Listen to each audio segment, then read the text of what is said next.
A young man opened the dealership door for his girlfriend in a wheelchair and said, "Sir, I would like to buy a new car for my girlfriend."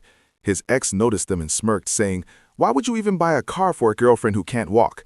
The salesman heard this and tried not to laugh, but his face told a completely different story, as he replied sarcastically, "Sure you do." "Get out," she snapped. "You filthy beggar.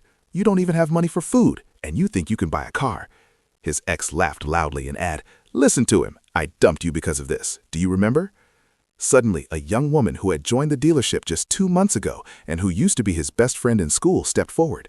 Her hands were trembling, yet she still approached and said, "Marco, what are you doing? You are embarrassing me. You don't even have money to survive a month." She waved at the salesman and said, "Sir, they are just looking. I will explain the situation." Then she turned back to him sharply and said, "Marco, you need to leave right now. You will always be poor." The young man calmly pointed and said, "The Bentley S line." His ex stepped closer and laughed, saying, "A Bentley? You in dirty sweatpants?" She mocked him and added, "Loser. I'll eat these keys if you actually buy it."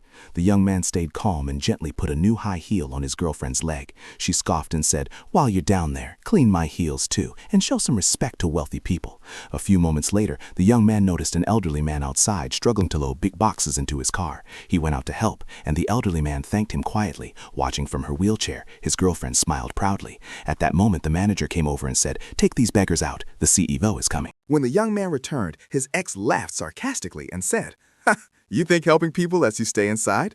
Just then, the CEO stepped in and said, "Sir, I'd like to offer you a 30% discount on the Bentley S line." The ex snapped angrily. "A 30% discount? Are you serious? A poor man in dirty sweatpants gets special treatment, but not me." The CEO calmly replied, "This man started an online business worth $1 million in his garage while you were joking about why he had no friends." He then added, "And the elderly man he helped was my father." The ex froze and said nothing. His girlfriend slowly stood up from her wheelchair and said, "Recorded how your staff treated my boyfriend." She looked at the ex and added, "Money cannot buy respect or class. We were just testing how you treat poor people and people with special needs." The former best friend pleaded, "Marco, please help me. I didn't know you were rich." Marco looked at her calmly and said, "Money reveals people. Poverty teaches you who stays." Then the CEO turned to his staff and said, "You are both fired, not because you failed as workers, but because you failed as human beings."